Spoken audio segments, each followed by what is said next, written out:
Welcome back, hustlers. This is the podcast that helps you not only build your life, but build your business. Today, we have a special guest, Coach Carroll. We appreciate you taking time to be on our show. Welcome to the Lawn Hustle. Thanks, man. Appreciate you having me.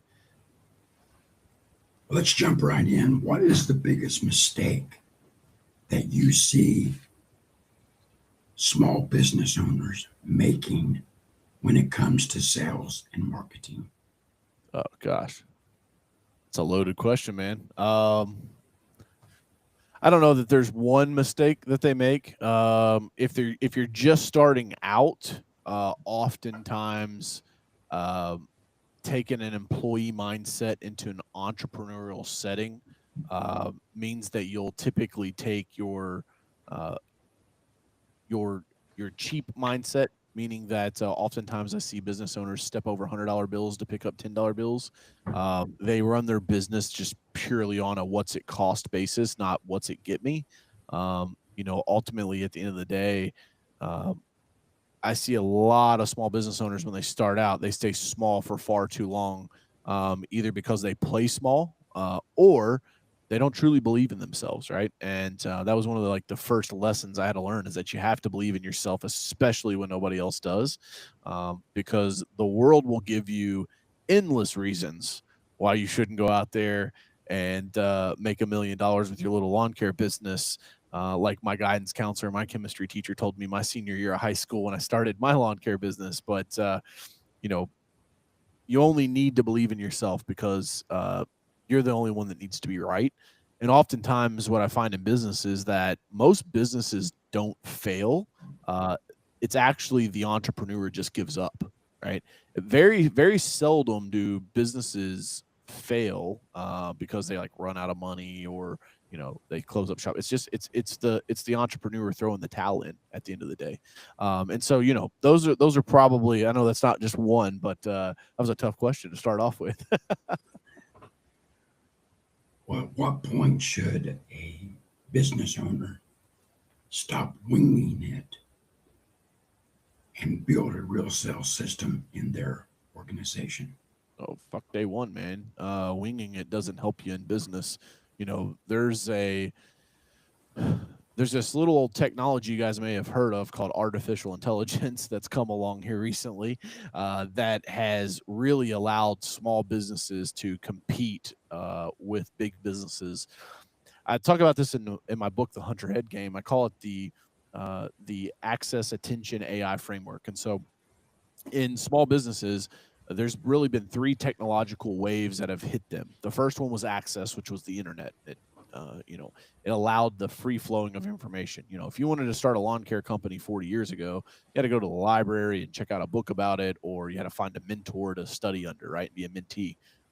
That still works today. But with the internet, you could do a thing called a Google search or Ask Jeeves. If you guys remember ask.com, you could go in there and ask questions. You would find information. So it allowed you to have information at your fingertips, and it removed the gatekeepers to keep people from getting access to that information. The next wave that came along was the attention wave, and that's social media. And for the first time ever, small business owners could talk directly to their prospects and customers. You didn't have to pay the newspaper, the radio station, the television station any longer. You can make content, you could do a podcast like we're doing here, and talk directly to your customers. And I think that was like the biggest thing to happen until AI came along.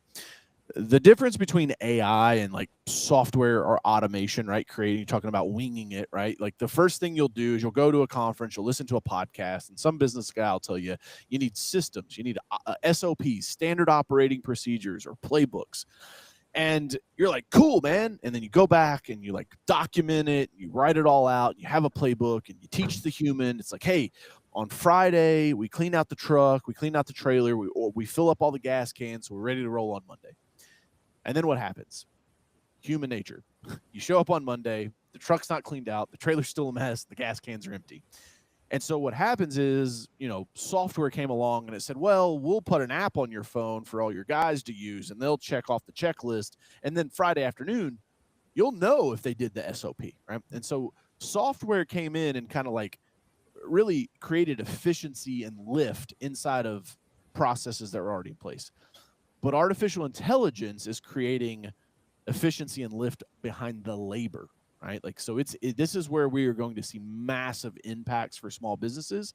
But if you're listening to this and you want to grow your business, guys, I remember like I started my first business my senior year of high school. I turned down 8 football scholarships, started mowing grass, right? Had a Walmart weed eater and a Walmart push mower, right? And I was knocking doors. I couldn't even afford a backpack blower or a handheld blower, so I used a push broom to like sweep off sidewalks when I was done. Okay, like the real hustle. Like I was so excited when I saw this come across my calendar. I was like, all right, man, that's my mantra is hustle, it's worth it, right? And so for the longest time, what felt like the longest time was really only like 2 seasons. I kept everything in a notebook, right? Like in a composition notebook. That's not a system. That's not a process. It's better than just like hoping that your memory can get you by. But you've got to have systems. You've got to have processes. And I'll tell you where it really makes the impact is when you go to recruit people. If people show up to work for you, right, even if it's just like low man on the totem pole that's going to weed eat the ditches for you, he's only going to stick around for so long if you're a scrambled fucking mess, right? It's one of those things where you have to have them if you ever expect to be outside of a solopreneur from a recruiting standpoint. And if you just like want to have a good quality of life, so you're not a frazzled mess running around trying to remember everything all the time. You mentioned your book. Yeah. Tell us again the name of your book and where can our listeners find it? Yeah. So it's called The Hunterhead Game. So I got a copy back here behind me, but it's this is a little closer. So you can go to thehunterheadgame.com, and the byline on it is the old world rewarded obedience, the new world demands killer instincts. Honestly, Hugh, you probably agree with me on this. I feel like in the past decade, man, we've just gotten soft as a country, as a whole, and it's became acceptable, right? There's like one part of the equation is we become soft as a country. The other side of the equation is it becomes acceptable to become soft, right? Meaning like, here's a pill for that. Here's a shot for that. Here's a couch you can lay on and tell me about, why it's not fair that you won that contract that you bid on. But ultimately, there are only 2 positions to be in. You're either the hunter or the hunted. And so that's why I wrote this book. It is a wake-up call. It's a battle cry for the hunter that lives, I think, inside of each and every single one of us.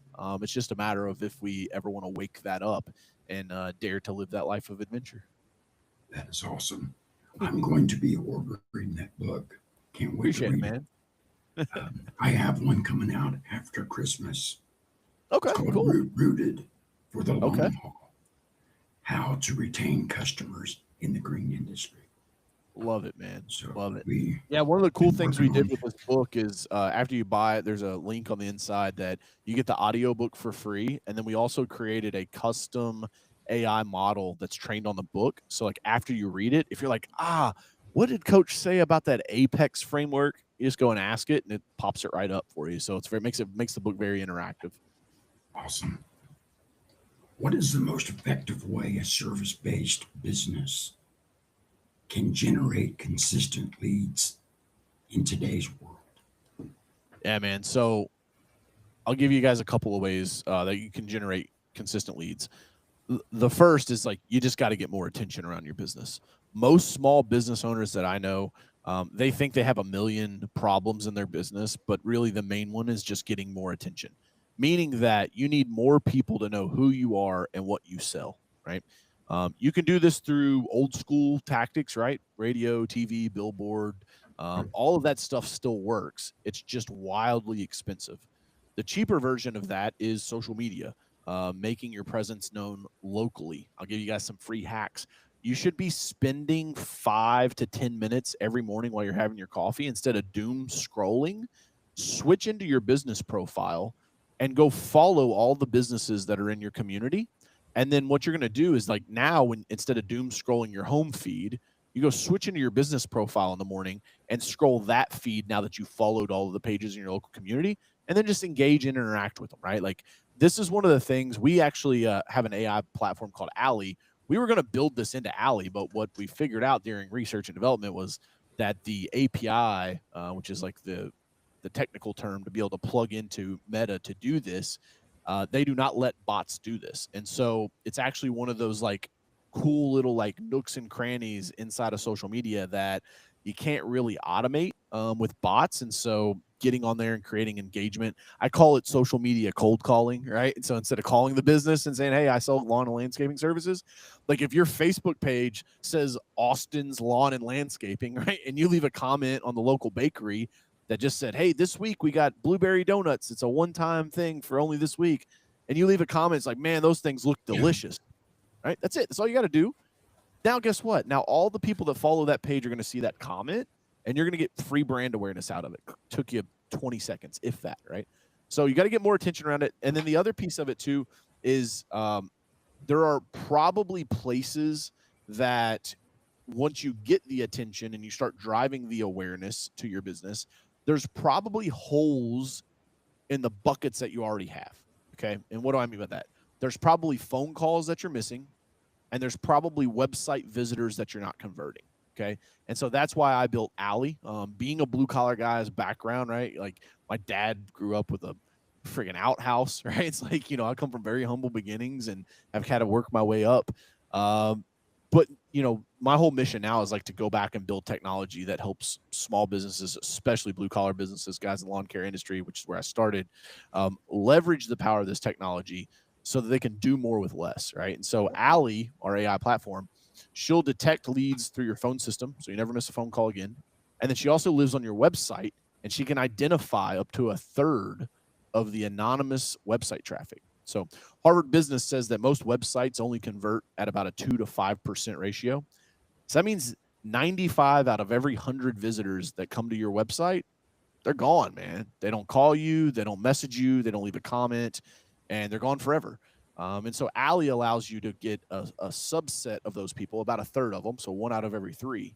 And we give you real personal level information, so name, phone number, email address, home address, and then the URL they came from. So you know if they came from your Google ad or whatnot, so that you can actually reach out proactively via email and try to start that conversation while they're still searching for other lawn and landscape providers. So, you know, that's my thing is like send more traffic through the top of the funnel. But then also let's like look at the funnel and make sure that we've got all the holes plugged up so nothing's leaking out the side of them. So let me ask you this. Let's talk about converting leads into paying customers or clients. I love this. I think there's a difference between a customer and a client. A customer is more of that one-time mulch job or that one-time hedge trimming. A client is something where you have revenue coming in weekly from that person. They become a client instead of a customer. Interesting. But why do many leads fail to convert from a customer to client? Number one reason is speed to lead. Most people wait too long to follow up with the lead. There's an MIT study that says that if you can follow up with a lead within the first 5 minutes that lead comes in, you have a 400x chance on closing that lead, right? I love the saying that oftentimes people buy from the last salesperson they talk to, right? And so if you can hop on that lead first and close them, you're the last salesperson they talk to, right? And so I think that's the first one, really, is like they're just slow to follow up, right? A lead comes in on a Thursday, you're busy, Friday's stacked, you take the weekend off, and then Friday morning you try to follow up. Shit, dude, they've already found somebody, right? They found 5 other people, right? They got them quotes back. And this is where I say like AI is super powerful. Same thing with like phone calls, right? Again, I think using AI to answer your phones, and there's a dozen products out there to do it. I think we have the best just because of the way that we trained the model. It's our own custom model that we built. So she actually feels like a human, but like being able to capture every single lead that calls your phone is ridiculously important, right? Because that mower's, dude, I remember that mower's humming. I don't care if your phone's in your pocket. You don't hear it. You don't feel it, right? Like, and so you're going to miss those calls. And oftentimes, especially in the green industry, your customers on Google and they're just going down calling people, right? And the first person that answers and says, yeah, I can give you a quote, no problem. That's probably who they're going to do business with. So the thing I love about lawn care and landscaping is that it is not a demand shortage industry, meaning there is not a shortage of people that need the service. Typically, the constraint is on the supply side, which means you just don't have enough labor to get all the work done for the customers that are needing the projects, the mulching, the lawn care, the landscaping. The beauty of that is like that means there's room to raise prices, right? Until you get to a point where like 60 to 70% of the people are like, whoa, that's astronomically high. No way, right? Like if you're not losing 1 out of every 4 jobs to somebody saying your price is too high, like you need to raise your prices. Like I was way underpriced for way too long. I actually had a mentor tell me one time. It's a funny story. I'll tell real quick. I had a mentor named Ken Finner. He was out of Philadelphia. I met him back in the days of the internet when there was online forums. This was before Facebook groups became a thing. And Ken told me, he said, DJ, how much do you charge to cut a lawn? I'm like, at that time, my minimum was $20. He was like, how many people do you got at $20 a cut? I was like, oh man, I don't know, probably over half of my book of business. He was like, cool, double your prices. I'm like, what? He's like, yeah, go to 40. I'm like, you're crazy, dude. I'm going to lose all my people. He's like, check this out. This is how economics work. You could lose half of your customers. You're still making the same amount of money, and now you do half the work. And I was like, no way, dude. There's like, I'm going to lose everybody. He was like, well, here's the great thing. If they all cancel, you can then just call them all back and say, hey, sorry, that was a typo. We're not raising your prices. Everything's staying the same. So I did it. Dude, I lost like 2 customers. And I was like, holy smokes, right? That's called price elasticity, meaning like how far can you stretch your customers on raising your prices? It's a way that you can just make more money tomorrow without changing anything in your business.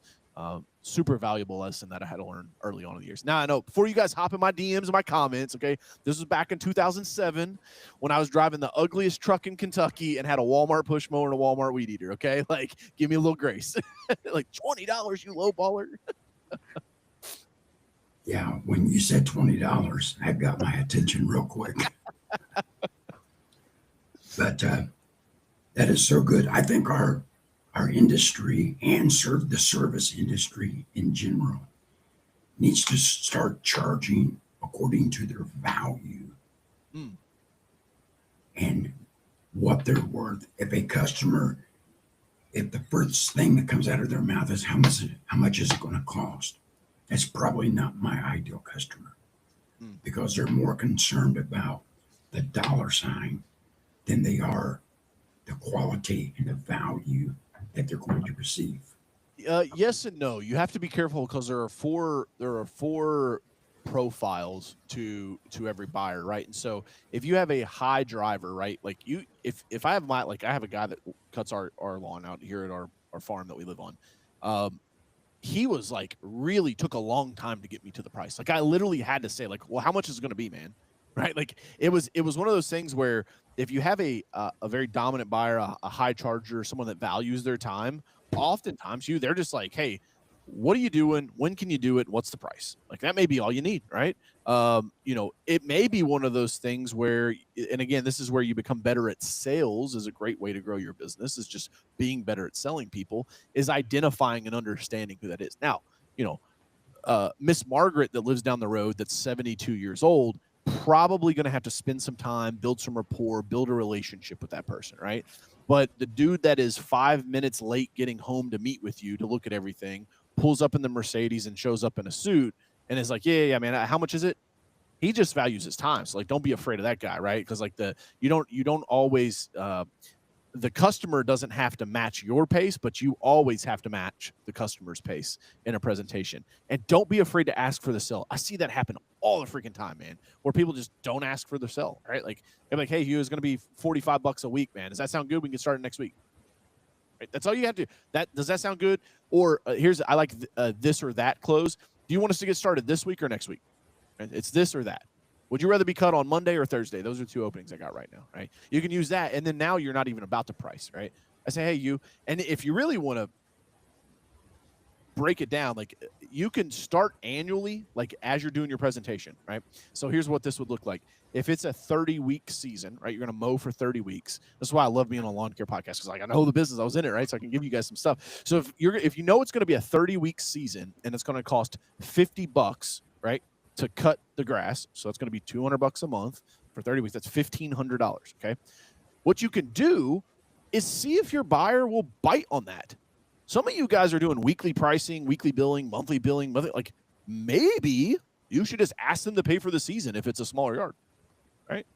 But you don't, because you sell with your own wallet and you go, well, I would never pay somebody $1,500 in advance for the season, right? But here's what you do. You say, Hey, Mr. Prospect, on a property like this with our annual discount, you're looking probably about $1,500 for the season. Does that sound fair?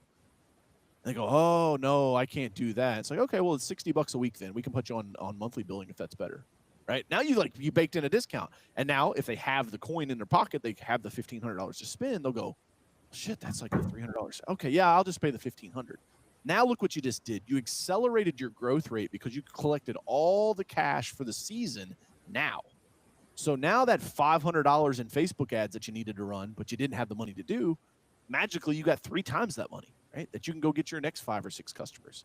It's called pulling cash forward, and it's one of the easiest ways to get the cash flow that you need inside of a seasonal business, so that you can like launch it really, really quickly in the early days. I started doing that about 3 years ago, and I'm up to about 15 of my customers That pay annually.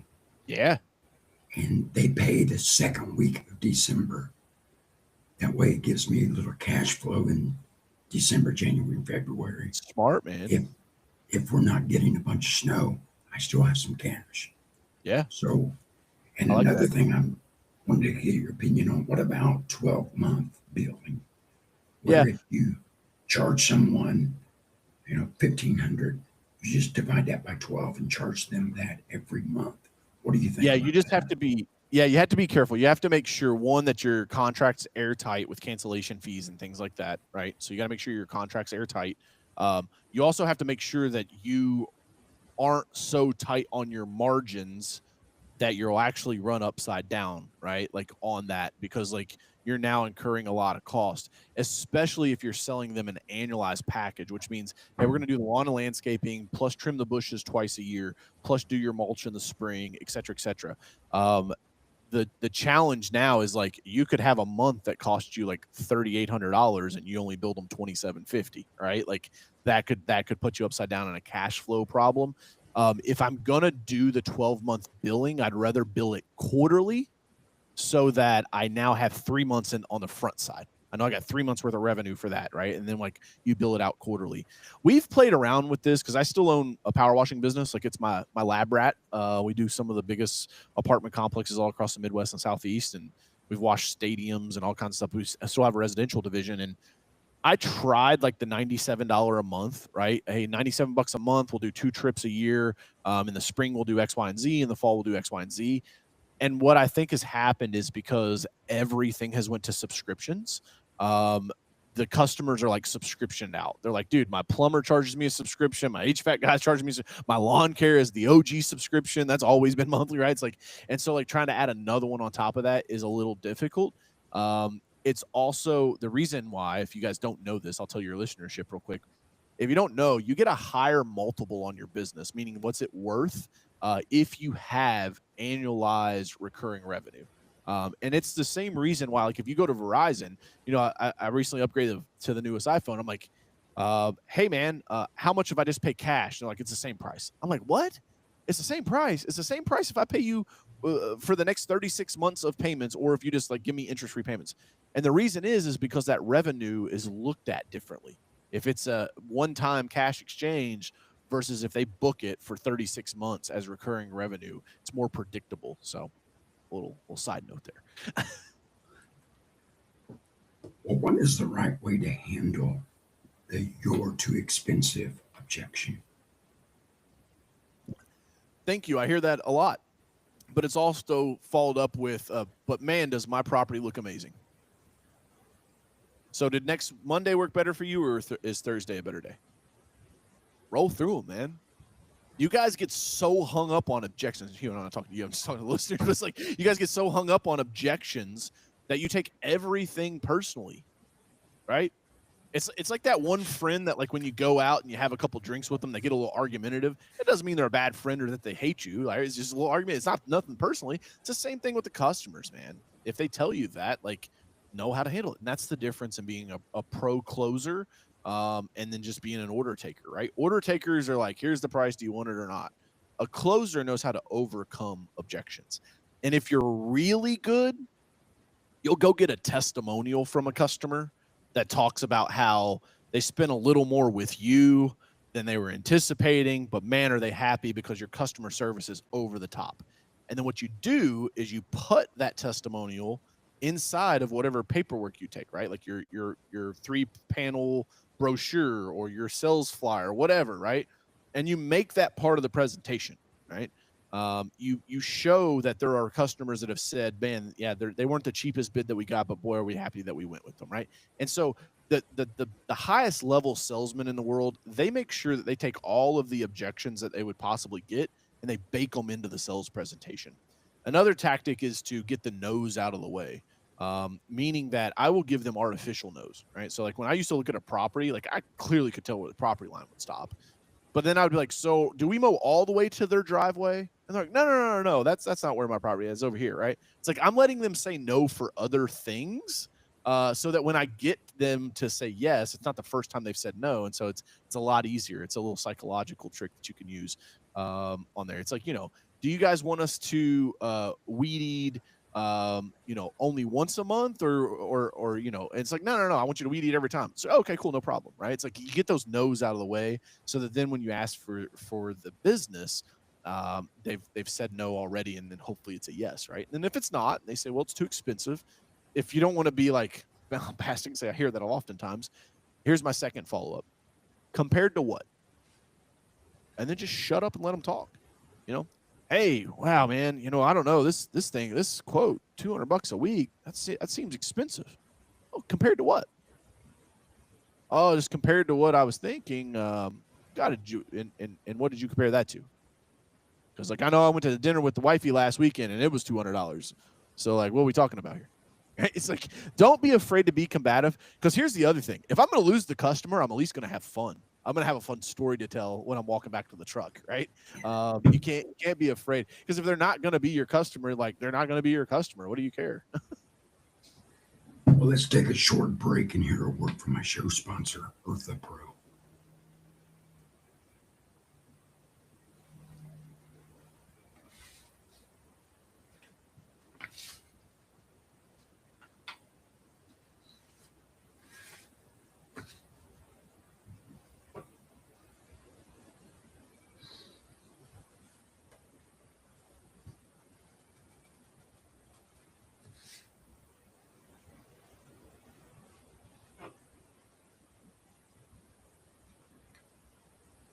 All right, we're back with Coach Carroll, and he has really given us some great information and strategies to help our businesses and help us as business owners to grow our service business. Let's talk about some mind shifts. What is the biggest mind shift that had the greatest impact on your business when you started? Yeah, it was the very first lesson that I learned, man. It was you got to believe in yourself when no one else does. When I was looking at 8 football scholarships my senior year of high school, and I'd started mowing grass, and I was like, man, I'm making like $4,000 a month as a high school senior, right? Signing myself out, working for myself, co-oping as everyone else went to the factories and the offices in the area. Like I was co-oping for my own business. The guidance counselor and the chemistry teacher was like, what are you doing? Right. They acted like I was like throwing my life away. But I knew that if it didn't work out, I could still go back to college. Right. Oftentimes the worst case scenario is really not that bad. Right. Oftentimes the decision that you make is not like 100% irreversible. Right. Like most of the time you can reverse whatever you did. You can change course. Might cost you some money, might cost you some time, but that's okay. That is business, right? There is not the sooner that you detach yourself from this like expectation that there is a perfect way to run a business and it's done this way, and then like we got a little bit of time and a long way to get somewhere. When you can detach from that and realize that this journey of business is endless iterations or changes to how you operate in the never-ending quest for volume growth and max profitability, right? Because you don't just like surprise, we ended up into profitability. That doesn't happen. By nature, most small businesses are not geared towards profitability, because the more money you make, the more money you have to spend, right? No, so then what happens is eventually either that spending outpaces the earnings, or you have a rollback in earnings, right? So like, we had a bad month, but the expenses were still high, right? And so like you have to be careful with that. But it's that mindset of believing in yourself, man. Like knowing that you can achieve anything. Like, guys, I'm telling you, I was dyslexic, right? I tried to go to community college. I dropped out after 3 semesters. I was arrested twice by the age of 25, right? Like, and I'm from Kentucky. Like, if you say, where are businessmen from? Kentucky is nowhere on the fucking list, okay? And so I promise you that if a dyslexic, twice arrested, college dropout kid from Kentucky can build a business and become a millionaire, so can you. It's possible. It's all in your mindset. And that first shift is believing it. You have to be crazy. You have to think that it's nuts, right? Like we've lost. I think we've lost touch with how crazy it is to have $1 million a year business, right? Like we see all the sports cars on Instagram, the penthouses in Brickell, Miami, and like the kids like saying, "Come join my life insurance team," and like it's so far out of touch that you need to understand that like. I think it's like less than 10%, it's like 11% of small businesses ever hit $1 million in revenue, right? Like, okay, like if you ever get there, like you've done a really good job. But I'll also say it on the other side that if you just want to have your lawn care business because you want to make 150 grand a year in your pocket, work 10 months out of the year, 9 months out of the year, never miss a ball game for your son, never miss a dance recital with your daughter, take a couple vacations a year that you wrap around conferences so you can 100% write the whole thing off of your active income. Like, dude, good for you too, because there's not enough people like in my position that come on these podcasts and talk. They all want to like twist their mustaches, smoke their cigars, and be like, you need to make $1 gazillion a year. It's like, fuck, for what? Like, what makes you happy, man? Like, if being happy is like taking care of your family, not being stressed about the bills, going to Disney World, and like your kids want for, nothing, like within reason, like, dude, that's super freaking achievable. You just have to show up every day, right? Like I have this mantra, if you will show up with a positive mental attitude, you'll beat 90% of the rest of the world. It's that easy. Well, how do you push through self-doubt when the results aren't showing up yet? Yeah. So I'll share a story with you guys because it's not all rainbows and butterflies. Okay. I had a fitness center that I bought back in the end of 2015. Over 18 months, I grew this thing 300%. It was on fire, man. Like we completely rebranded it. We were crushing it. And I had a real estate agent that I did a deal with. I was going to sell the facility. Long story short, I can't talk about too many of the details because there was a lawsuit that happened with it. But at 27 years old, I ended up losing $500,000 worth of real estate and a 6-figure business.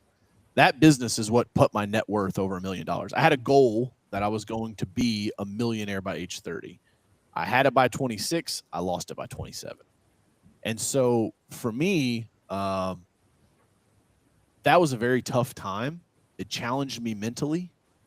But I also realized during all of that if you don't give up, you don't lose. That's the beauty of business. You can play this game for till you're 80, right? Like go watch CNBC in the mornings. They have like the Barry Dillards on. These dudes that are in their 80s, right? They've just played this game for their whole life. It's not like pro sports. Like, you know what I mean? Like I'm an Indianapolis Colts fan. So like we got Phillip Rivers again. He's 44 years old. So I guess you could play till you're 40 in the NFL now. But it's like, and then you're done, right?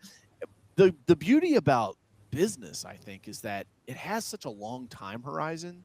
And you guys have all heard that quote, like we underestimate what we can do in 10 years, but we overestimate what we can do in a year. It's the same thing on this, man. And that's why when I started building my personal brand online, I just completely detached from the numbers, right? Like I said, hey, I know that coaches and speakers really don't pop off until they're in their like mid to late 40s. So like I was 25 at the time. Like I got all the time in the world. And so when I didn't see the results fast, I just stuck to the plan. And I'll also tell you, man, like I'm a man of faith. And so like trusting that God has a plan for me. And what's been beautiful is like the closer I get to God, like the better the outcome becomes, right? It's like, whoa, I did not plan for any of this stuff over here, right? It's like, this was my plan. Like this over here was God's plan for me, which is pretty cool. And I'm no theologian by any stretch of the imagination, but I think when things are tough, oftentimes you got to look at yourself and make sure that you're putting out maximum output, maximum effort. Like you're doing what you're supposed to be doing, right? My basketball coach back in high school, he used to always say it's physical fitness and mental toughness is what wins championships, right? And so like, are you taking care of yourself and are you putting in the work? If you are, then maybe take a different approach. There might be some iterations. That's why I say, man, it's like business is not one way to the promised land. Like there are multiple ways to get to the top of the mountains, and you're always trying to change and tweak that. But I also think that this question here is one of the absolute pinnacle reasons of why you need a tribe. Like you got to have other entrepreneurs in your life, because if not, if you're trying to build a business and the 5 people you hang around are like people that are, still working at the factory or still working in the plant or in the warehouse or wherever, like they're going to be like, yeah, dude, why? Like, just come back. Right. Like, just give that up. Like, or how's that little business thing doing, man? You're stressed out, dude. You're losing your hair, DJ, right? Like, it's like you just have to understand that anything worth having is going to take sacrifice. Right. That's why oftentimes when I coach people, I ask them, I'm like, hey, what makes you happy? What's the end goal? Like, what is the game we're actually playing here? Because in entrepreneurship, we do not index for happiness enough. That's not talked about. It's all about money and it's up and to the right. And so like you want to make the chart go up and to the right. I think oftentimes in entrepreneurship, we have to say, hey, what's the game we're playing? What makes us happy? And then like, what are you willing to sacrifice? Because everything in life is a trade. Well, are there limiting beliefs that you can talk about that are holding people back in the green industry or service business? It's funny.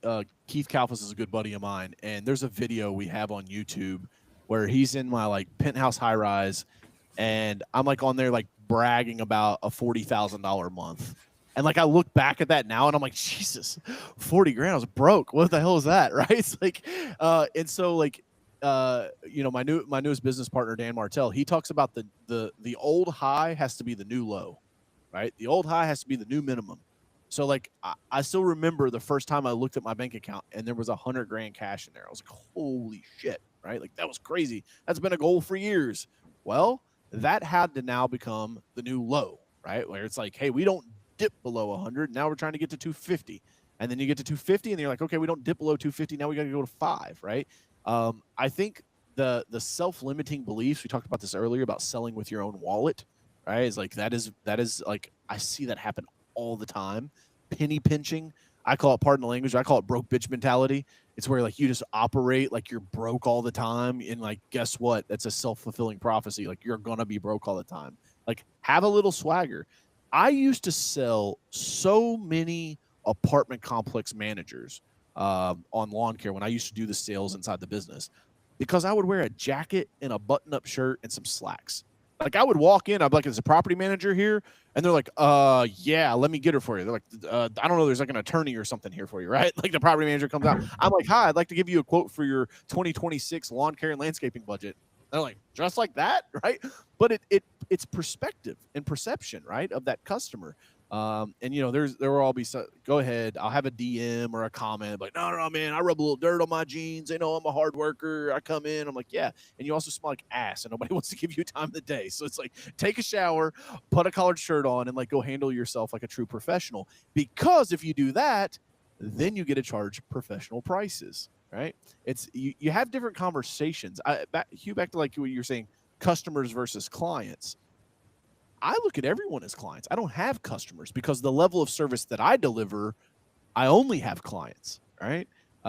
It is very much a VIP level status service.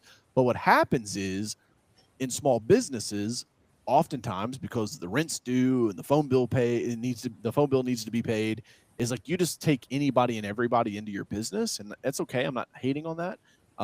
But the faster you can figure out who your ideal customer profile is, write that down, ICP, the faster you can figure that out and only index to that person, the better off you'll be. Jordan Yoakum, my best friend since high school, he's the top sales guy for Tom James, who does custom tailored suits. He does my suits for me. Like, he's got clients that will buy $25,000 worth of clothes from him in one setting. I still, to this day, I still buy $2,000 suits from him, but I think that's fucking crazy, right? That's a self-limiting belief. And so oftentimes I try to catch myself anytime I say that's crazy, right? If those words come out of my mouth, is it really crazy? Or am I just not holding myself to that standard, right? Or am I not playing it at that level? It's just crazy for me today, right? Because there was a point in time where I never flew first class. And I was like, that's crazy to spend $1,000 on an airline ticket. Now, I only fly first class, right? Like, I used to think it's crazy for somebody to have a billionaire that's a client. Now I have 3 billionaires that are clients, right? Self-limiting beliefs will hold you back, I think, probably more than anything, right? And then the age-old ones are like, well, this president we got, oh, this economy, oh, you saw those inflation numbers, right? It's like you're giving away power. You're giving your power away to external circumstances and external things. What you need to do is look in the mirror and ask yourself, who is the person that I need to become in order to deserve the next level of success? Boy, that is good. Thanks, man. Let's talk about marketing. Where should a lawn care business or service industry business, where do you feel is the best place for them to market themselves? Yeah, so unfortunately, I didn't know this when I had my lawn care business. But you should spend all of your outbound time working on partnerships, because partnerships are slow until they're not. Okay. What do I mean by that? Realtors, great example, right? Who knows people that have houses? Realtors, right? Here's the cool thing. Why don't you go to your local realtors in town and say, hey, instead of giving out those bullshit wine and cheese baskets that nobody even likes or really wants, or the custom engraved, cutting board that they're going to be like, gee, thanks, put it in the back of the cabinet, never look at it again, right? Because it has choice one realty real big on it. Like, nobody cares. US Bank sent me a clock the other day. I'm like, I literally have hundreds of thousands of dollars with you guys, and you send me this wooden clock that has a giant US Bank logo on the side of it. I threw it straight in the trash. I'm like, I'm put this out in my house, right? And so what I would tell you is, like, go to real estate agents and say, hey, listen, oftentimes when people move into a property, the first thing they need is like the outside. They start spending money making the place look good, right? They spend tons of money improving the house, even if the house is in great shape.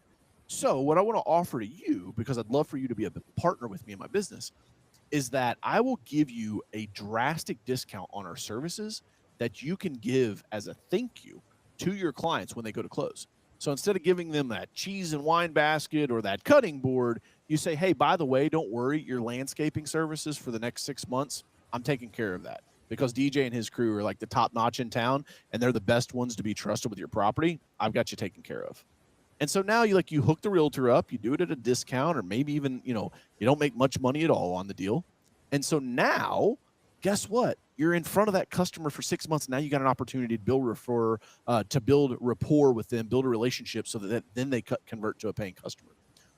On the other side of it, you can build relationships with clients and say, hey, listen, 80% of people deciding if they want to stop and look at a house or not is curb appeal. And so what I do is I have a program for sellers that says, hey, we'll spiff up the outside and the landscaping, and you just pay me when the house closes. Now, you got to have a little cheddar to be able to do this, but you could go in and do a $2,000 cleanup and actually charge them $3,500 for it, because you're holding that paper until they actually close on the property, right? You can put clauses in there that say after so many days you got to pay us, right? That way you're not in trouble if they don't ever go close the property. But those partnerships, man, like, sell the relationship that will then sell one relationship that will then bring you 10 deals, right? Same situation for apartment complexes. I did do this, is that I would move up channel. So I used to sell to like the maintenance guys, because like, oh, the maintenance guys are on the property. That's who I need to talk to. They have no buying power whatsoever. So then I was like, oh, let's go talk to the property manager. Well, the property manager just collects all the bids and then gives them to the regional manager.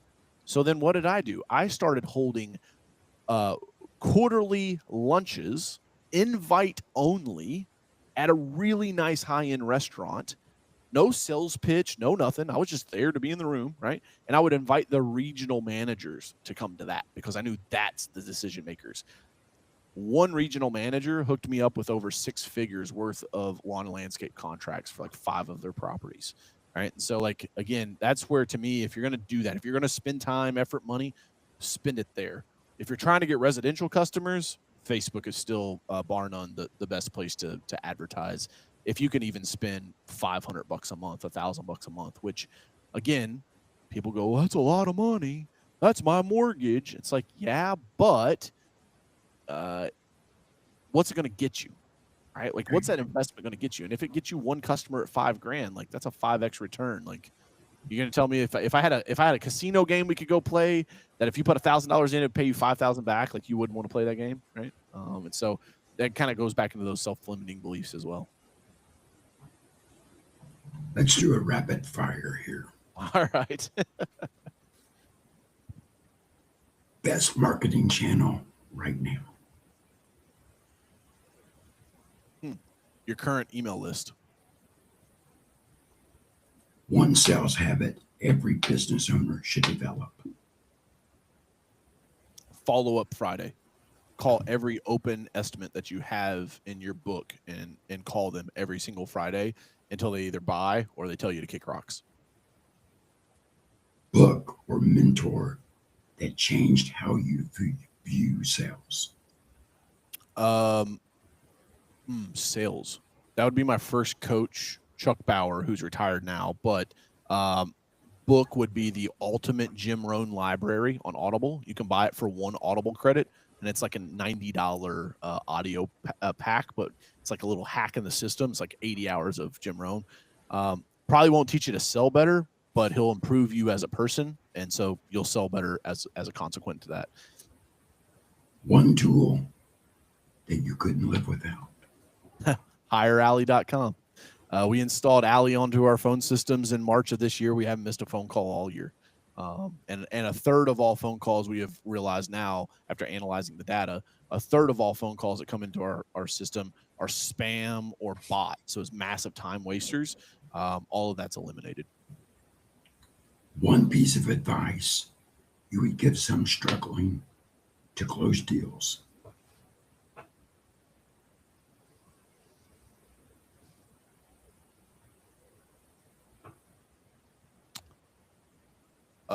Role play more with ChatGPT on voice mode. If you're not closing deals, it's probably because you're not getting enough shots on goal, which means you're not getting the reps to actually get better. So just open up ChatGPT voice mode and say, hey, I'm a landscaper. I need you to be a world level sales coach and role play with me so that I can test overcoming different objections. If someone only had one marketing activity, what should they focus on and why?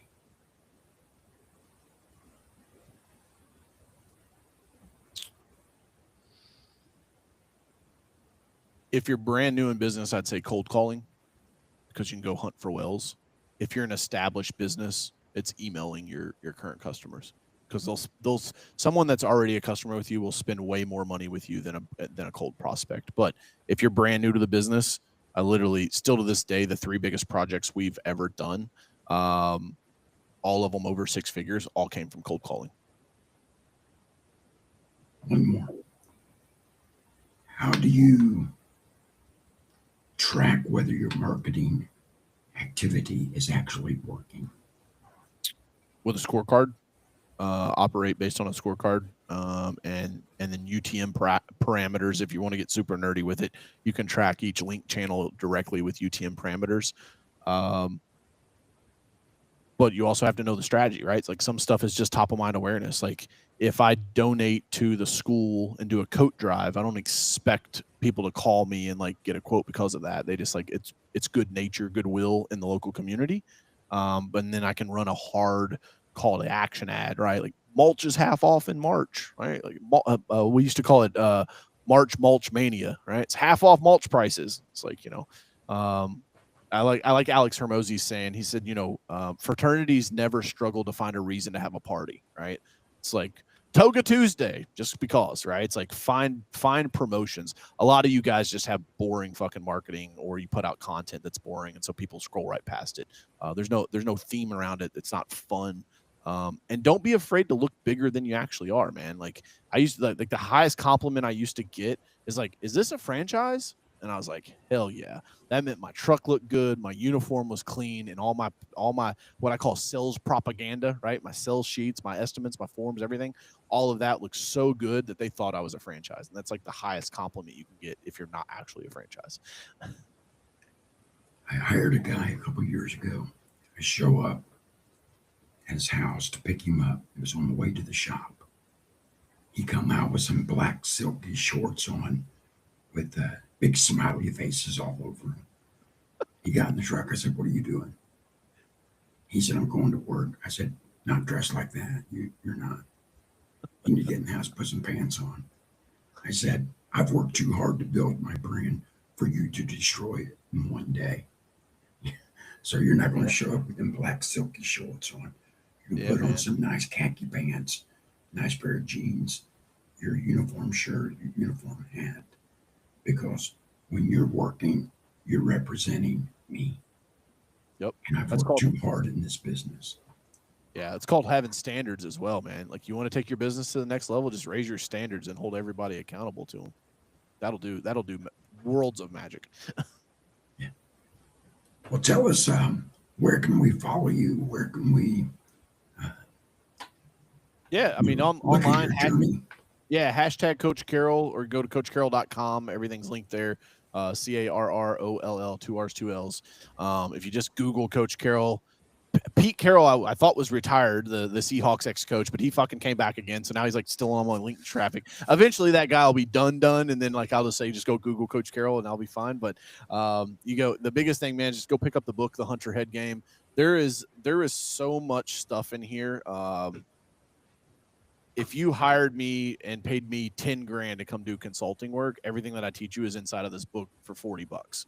And then you get access to the custom AI model that we built as well. So like you can like Q&A and chat with me in real time, which is pretty cool. And it's all sourced back to the text, but that's at thehunterheadgame.com. And then if you want more leads in your business, man, go check out hirealley.com. You can use, let me double check. I'll give you guys the code because I don't want to mess this up.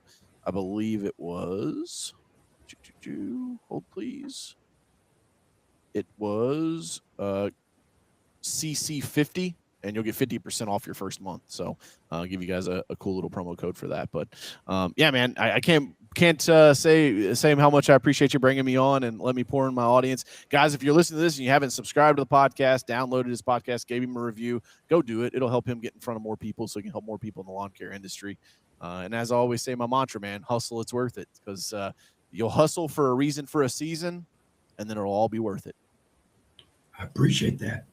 And let me remind you, my book, Rooted in the Long Haul, How to Retain Customers in the Green Industry, will be available after Christmas.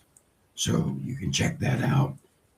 Follow us on Facebook, Instagram, TikTok, and subscribe to our YouTube channel. If you haven't already, leave us a 5-star rating and a nice review. It helps tremendously. I appreciate it. Thank you for joining the Lawn Hustle. Until we talk again, remember to keep hustling, keep growing.